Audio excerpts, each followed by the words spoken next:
উনি নতুন করে চাঁদাবাজির সংজ্ঞা দিয়েছেন। আমরা ওনার কাছে নতুন কোনো চাঁদাবাজির সংজ্ঞা চাই না।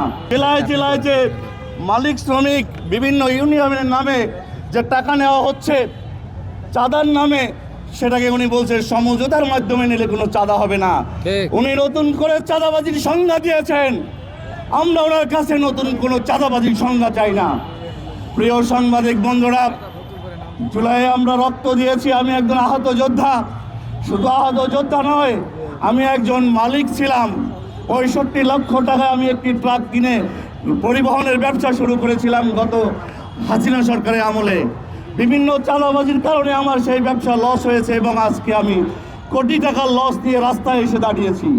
প্রিয় উপস্থিতি, জুলাই অভ্যুত্থানের মাধ্যমে শেখ হাসিনা চাঁদাবাজকে আমরা না বলেছি, কিন্তু আজকে বিএনপির ভাইরাও চাঁদাবাজ চান না। কিন্তু আওয়ামী লীগের আমলে যারা চাঁদাবাজ করেছিল সেই চাঁদাবাজিরাই আজকে বিএনপির নাম ধরে চাঁদাবাজি করছেন। বলতে চাই বিএনপির ভাইরা যেন এই নব্য চাঁদাবাজিকে না বলেন।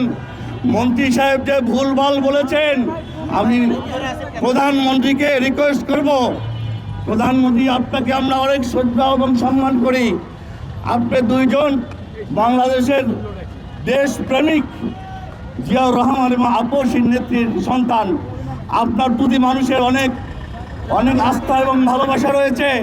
আপনি নতুন নতুন বিধান চালু করছেন, সবাই আপনাকে সমর্থন দিয়ে যাচ্ছে।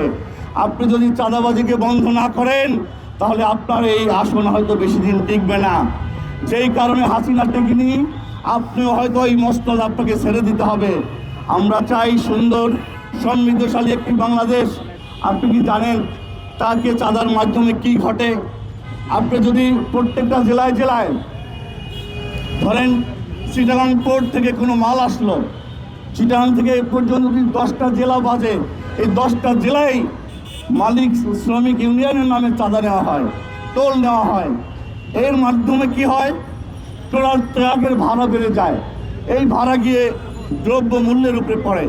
আজকে আপনি দ্রব্যমূল্য নিয়ন্ত্রণ করতে পারবেন না যদি আপনি এই টোলের নামে চাঁদাবাজি বন্ধ না করেন।